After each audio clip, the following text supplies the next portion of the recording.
Nah, di sini kita mulai dulu dari pemeriksaan payudara ya guys. Kalau di checklist ini kan pemeriksaan payudara itu dari anamnesis kan. Nah, tapi ini nanti masih dititipin pertanyaannya apakah perlu dilakukan atau enggak. Tapi in case perlu, pastiin aja kalian cukup sebutin aja apa aja yang perlu ditanyakan ke pasien. Oke, kita mulai dari selamat pagi Bu, perkenalkan saya Dr. Ali yang bertugas di klinik pada hari ini. Apakah benar dengan Ibu Sari usianya 40 tahun? Terus langsung aja bilang, pastikan identitas pasien selain nama, usia, jenis kelamin, pekerjaan, status perkawinan dan juga jumlah anak. Terus tanyakan juga kalau utama itunya Ibu ada keluhan apa Bu? Terus misalnya ibunya bilang ada benjolan atau kurang enak ada payudaranya, terus kita yang gali apakah ada benjolan, kalau ada di sisi mana, terus sejak kapan, progresivitasnya seperti apa, apakah terasa nyeri atau tidak.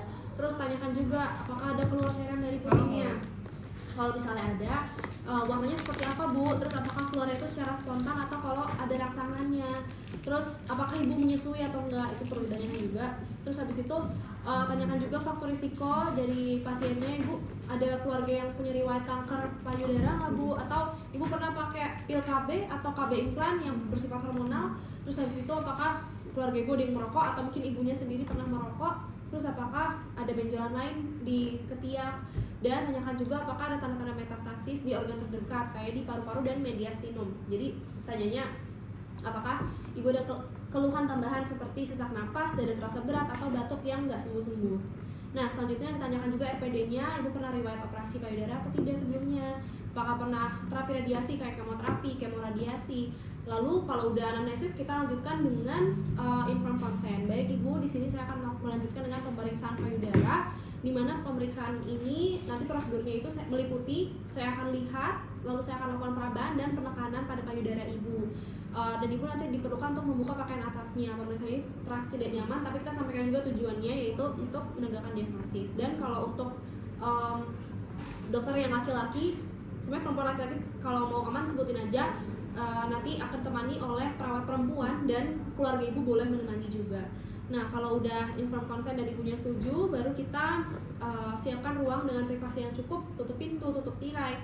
Terus siapkan penerangan yang cukup, pakai headlamp atau nyalakan lampu, dan minta pasien untuk membuka pakaian atasnya. Baik Ibu, udah siap ya Bu, Ibu boleh buka dulu pakaiannya. Setelah lagi saya mencuci tangan dan maka sesuai WHO.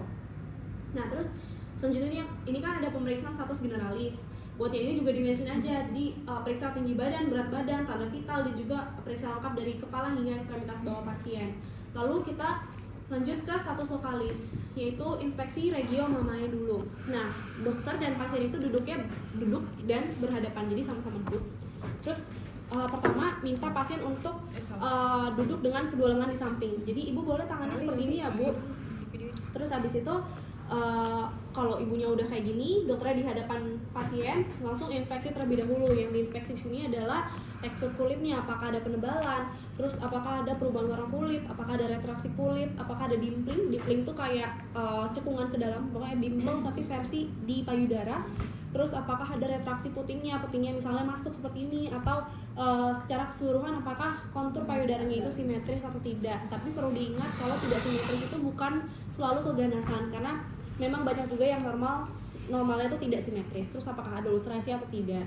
Nah, selanjutnya inspeksi itu ada dua posisi. Yang pertama tangannya kayak gini, yang kedua tangannya kayak gini. Jadi itu dilakukan inspeksi dengan kedua posisi tersebut.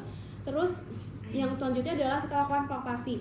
Palpasi kalau di gambar ini tangan ibunya kayak gini ya, tangan pasiennya kayak gini. Palpasinya dengan menggunakan telapak tangan. Terus palpasinya tuh dari arah puting keluar searah jarum jam. Jadi cara palpasinya itu kayak izin untuk melakukan perabaan ya Bu.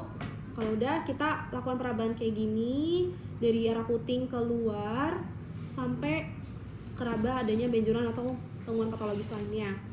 Ini kan manekinnya yang normal, tapi kemarin tuh waktu skill banyak manekin yang ada benjolan di sini. Bahkan dari luarnya pun udah kelihatan di inspeksi. Itu nanti kalau emang ada temuan patologis dibilang aja, takutnya emang dokternya mau ngetes. Terus misalnya ada nih benjolan di sini, bilang aja benjolan, ada teraba benjolan di jarum jam 1, di arah jarum jam 1. Terus kalau udah kita lakukan fiksasi benjolan. Cara melakukan fiksasi benjolannya itu kayak mau mencubit kecil gini, tapi jangan terlalu keras, cuman buat kita cek apakah benjolannya itu bisa digerakkan atau tidak. Terus kita juga raba apakah permukaannya ini kasar atau halus, dan untuk meraba kira-kira seberapa besar sih benjolan payudaranya ibu ini. Terus Terus kalau udah kita tanyakan juga, ibu tadi selama saya lakukan penekanan apakah terasa nyeri atau tidak. Kalau enggak, lanjut dengan pemeriksaan axillary tail of Spence. Nah, si pemeriksaan axillary tail of Spence ini itu tuh buat meriksa sebenarnya nodul-nodul akar dari nodul-nodul KGB pasien. Kan mama ini kan dikelilingi oleh banyak nodul KGB kan di sini, dan nodulnya tuh pasti ada pembuluh limfe yang mengarah ke sini.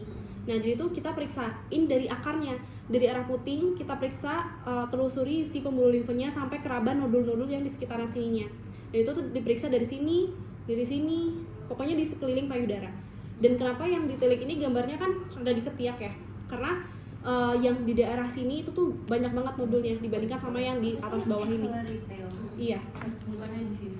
Kalau kemarin gue diajarinnya di sekeliling payudara karena buat ngelihat nodul yang ada di sekeliling payudara. Cuman kenapa yang ditilik itu tuh di sini? Maksudnya gambarnya karena memang paling banyak nodulnya ada di yang sisi lateral atau yang di dekat sama aksila.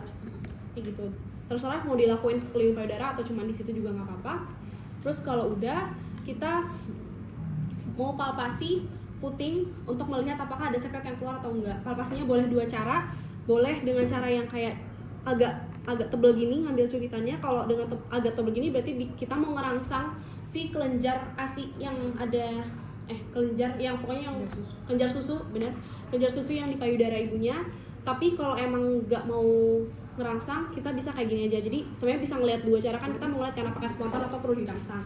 Kalau spontan berarti kalau diginin dia udah keluar, tapi kalau butuh rangsangan berarti dicubitnya harus yang kayak gini baru dia keluar. Oke, selanjutnya kita lakukan pemeriksaan aksila dengan, jadi kan karena kita posisinya berhadapan sama ibu sama pasien, tangan kanan megang aksila kiri, tangan kiri megang aksila kanan. Buat caranya tuh adalah kita palpasi kayak gini. Terus kalau misalnya udah, kita palpasi di aksila centralis kayak gini. Jadi pertama kan di daerah aksila gini, terus ke aksila centralis. Aksila centralis ini tuh sejajar dada, tapi posisinya tuh di dada tapi yang sejajar ketiak, jadi agak kesini dikit. Ini aksila centralis. Nah, kalau udah lakukan juga pada yang ketiak sebelah kiri. Nah, terus kalau udah kita lakukan inspeksi juga di sini apakah ada ruam infeksi dan pigmentasi. Terus ini maaf banget, sebelum kita palpasi yang aksila berarti kita inspeksi dulu ya guys, buat lihat apakah ada ruam infeksi dan hiperpigmentasi. Lalu kita palpasi yang di aksila ini, terus baru setelah yang aksila centralis kita palpasi juga KGB di 3 kelompok, yaitu kelompok pectoralis, kelompok lateralis, dan juga kelompok subscapularis.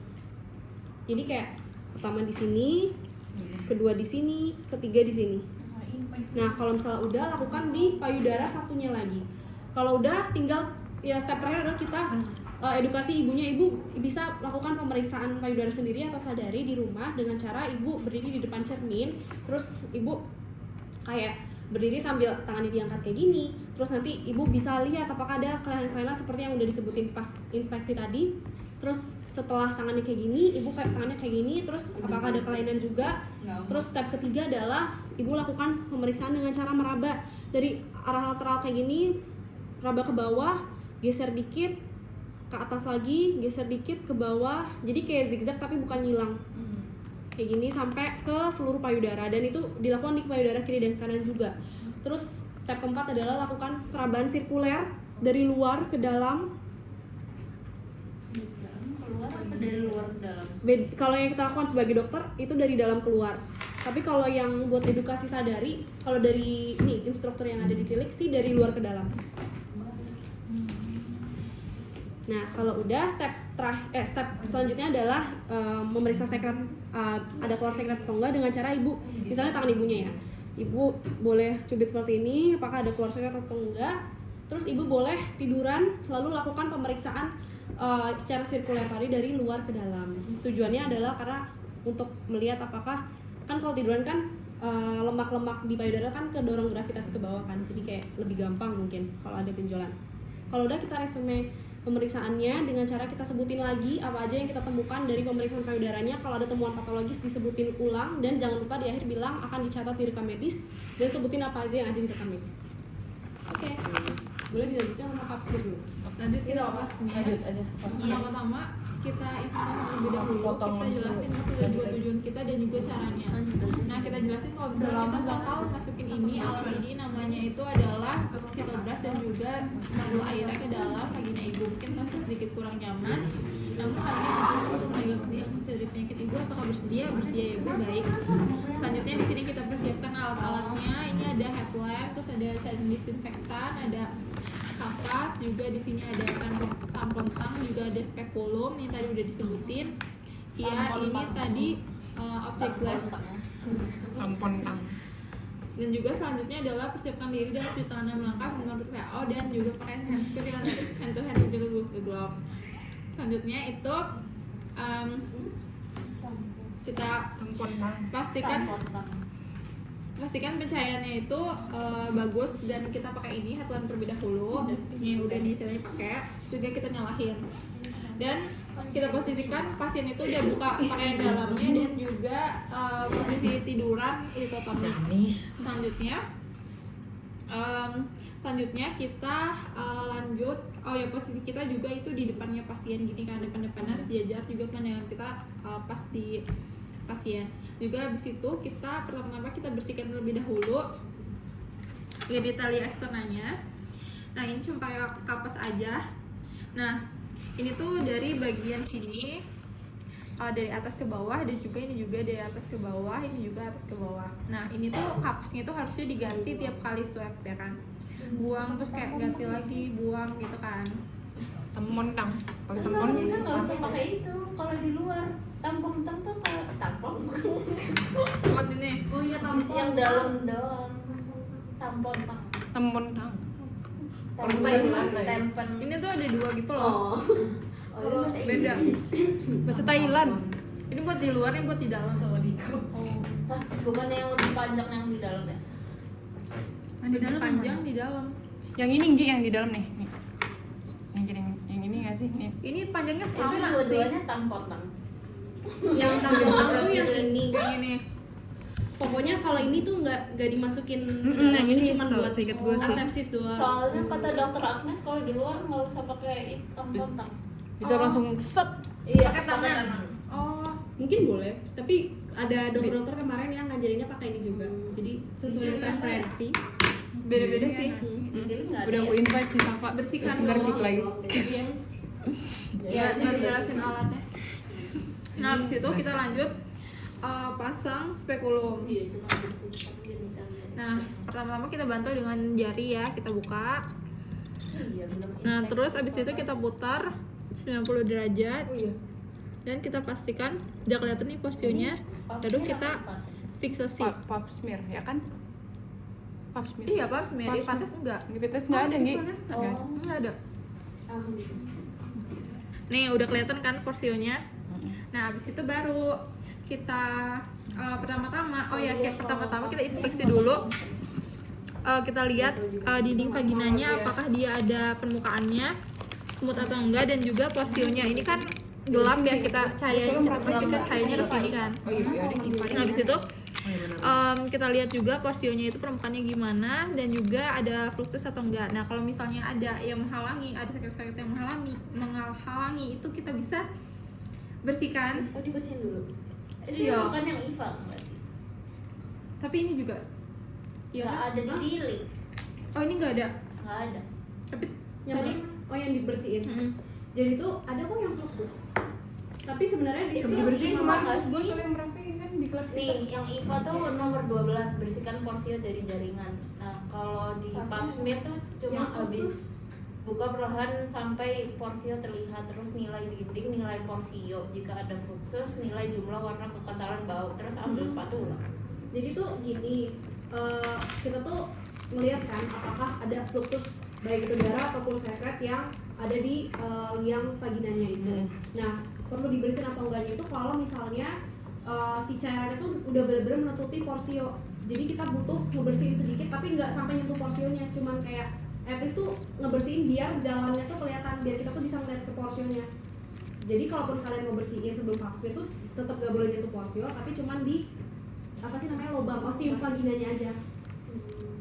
kalau memang dia nggak ada fluxus yang berlebihan sampai nutupin, nggak dibersihin pun nggak apa-apa. Iya sih. Nah udah ya, ceritanya udah dibersihin. Habis itu baru kita lanjut ke pemeriksaan ectocervix. Ini kita pakai si spatula Aira ini, dan ini tuh 360 derajat. Jadi ini tuh sebenarnya beda-beda kan antara dokter dan juga skill-skill yang lain tuh. Ada yang kayak gini, ini kayak gini, ada yang gini. Kalian yang mana? Yang panjang di dalam. Yang ini, yang nih, ini gini, gini. Iya, beda berarti. Iya, yang panjang di dalam. Pokoknya yang ini yang menyentuh si donat. Semua orang beda. Iya. Gini kalian. Iya. Iya. Nah awalnya tuh kita kayak gini tadi, terus kesepakatan terakhir itu pas dari intro, jadi kita jadinya kayak gini. Ya udah Yang ininya di Di luar ya? luar, jadinya kita ikutin intro, soalnya beda-beda gitu loh tiap dokter. Soalnya pas lu skill sama dokter Fari juga kayak gitu kan? Iya, udah. ikutin Iya, Iya, ikutin aja lah ya. Nah terus ini kita Tahu orang kita bagus. swab kayak gini kan, 360 derajat. Nah udah, barulah kita taruh di objek glass ini, kita swab. Nah setelah itu baru kita buang ke cairan disinfektan. Nah kita ambil yang Cytobrush. Nah Fluid. ini caranya adalah kita masukin ke sini OE-nya, dan juga kita Liatin boleh? sama ini Oh, iya. juga putar sesuai arah jarum jam 360 derajat. Nah kalau udah itu kita sama, oh ya si objek glassnya ini bisa pakai yang sama ataupun bisa ambil yang baru, itu opsional. Gak apa-apa. atas bawah gitu kata dokter Agnes. Kalau kaya, Kalau misal miskin, kalau kaya boleh pakai dua. pakai dua. Cuma beda tempat. Kayak kita kaya sih ya. Iya, iya. Ya bawa satu-satu. Oh punya lu? Enggak punya dari sini kok. Udah ya. Terus di sini set tuh kan. Nah habis itu kita lihat di sini apakah ada pendarahan, titik pendarahan gitu. Nah kalau misalnya ada, baru kita Tampon kita pakai tampon tang dan kita dop gitu dengan dikasih cairan disinfektan dulu. Kita misalnya di sini kita Povidone iodine. ya. Nah tapi kalau di titik tulisannya cuma kayak cairan disinfektan. Cari cairan Bukan ini. Yang penting nggak asam sulfat. Yang Gibran. Dan ini soalnya asam sulfat gimana? Nah udah di situ baru kita buka. Kita buka, ini udah selesai. Putar lagi, terus baru kita buka.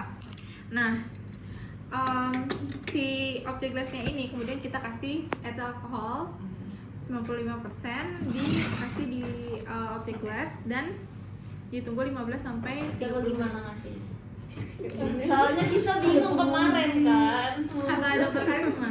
Kalau kemarin gue langsung thread, kayak gitu ya. Kalau dokter gue nggak tahu. Tapi kalau dari Muhammadiyah ada itu video dari FKU UMJ. Tapi kata dokternya tuh kayak ditaruh di atasnya sampai numpuk gitu. Iya, ada juga yang gitu. Ada yang langsung. Itu obat Muhammadiyah. Iya beda-beda, bahkan dokter Fahri bilang direndam. Iya.